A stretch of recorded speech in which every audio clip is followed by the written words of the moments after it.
നമ്മൾ കുടുംബമായി in Christ family ഈ അവസാന ദിവസങ്ങളിൽ ദീർഘമായ പ്രാർത്ഥനകൾ നടക്കുകയാണ്. നെഹമ്യാവ് ഇടിഞ്ഞു പോയ മതിൽ പണിതു എന്ന് വായിക്കുന്നത് പോലെ നമ്മുടെ ദേശത്ത് സഭകൾക്ക് ചുറ്റും ഒരു ഉണർവിൻ്റെ മതിൽ പണിയുവാൻ, ഉണർവിന് വേണ്ടി ഉള്ള പ്രാർത്ഥനകളാണ് നടക്കുന്നത്.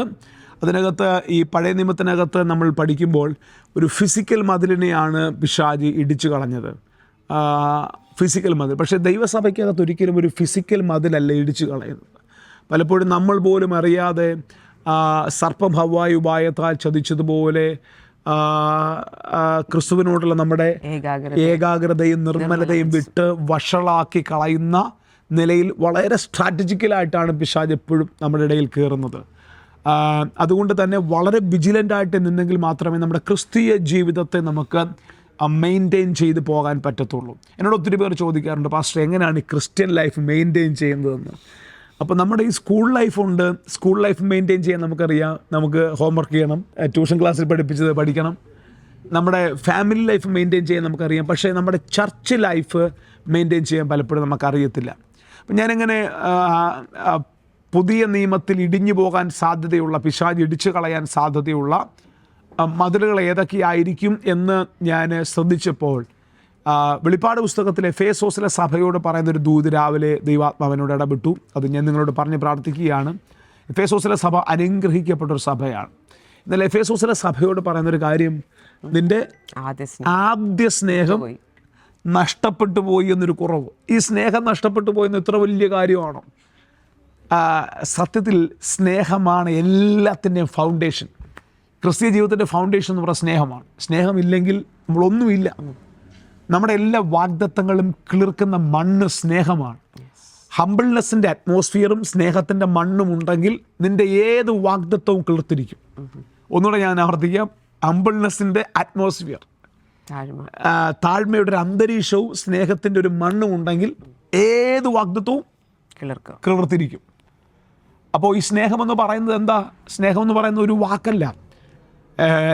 കൊരിന്ത്യർ ലേഖനത്തിൽ 1 കൊരിന്ത്യർ ലേഖനം 13 അധ്യായത്തിൽ പൗലോസ് സ്നേഹത്തെ ഇങ്ങനെ വിശദീകരിക്കും. ഇവൻ്റെ ആ ഭാഗം ഒന്ന് വായിക്കാമോ? ജസ്റ്റ് ഒന്ന് വായിക്കാമോ? തിരിച്ചു പ്രതീക്ഷിക്കാത്ത 1 കൊരിന്ത്യർ ലേഖനം, ഞാൻ മനുഷ്യരുടെയും ദൂതന്മാരുടെയും ഭാഷകളിൽ സംസാരിച്ചാലും എനിക്ക് സ്നേഹമില്ലെങ്കിൽ ഞാൻ മുഴങ്ങുന്ന ചെമ്പോ ചിലമ്പുന്ന കൈത്താളം മാത്രമേ.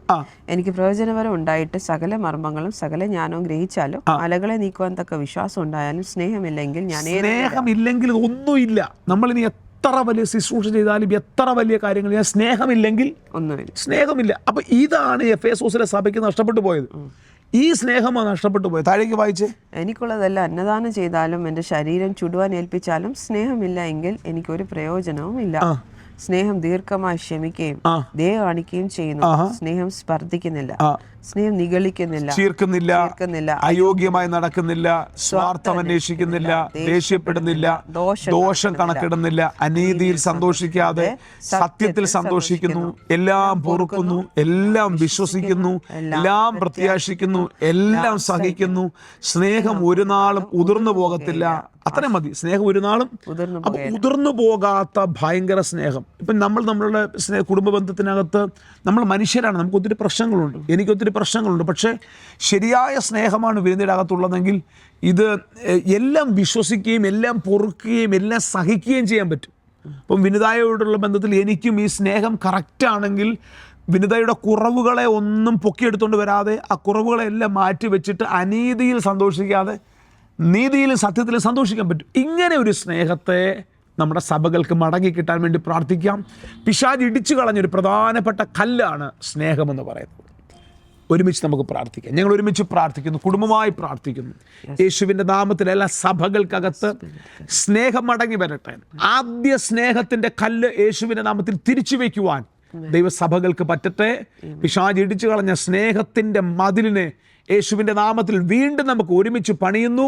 കുടുംബങ്ങൾ തമ്മിൽ, ഭാര്യ ഭർത്തൃ ബന്ധം, വിശ്വാസികൾ തമ്മിലുള്ള ബന്ധം, പാസ്റ്റേഴ്സ് തമ്മിലുള്ള ബന്ധം, പാസ്റ്ററും വിശ്വാസിയും തമ്മിലുള്ള ബന്ധം, എല്ലാം ദൈവത്താൽ പണിയപ്പെടട്ടെ. ഞങ്ങൾ ഒരുമിച്ച് യേശുവിൻ്റെ നാമത്തിൽ ഈ ദിവസത്തെ അനുഗ്രഹിച്ച് പ്രാർത്ഥിക്കുന്നു. God bless you. നാളെ നമുക്ക് വീണ്ടും കാണാം. ദൈവം അനുഗ്രഹിക്കട്ടെ.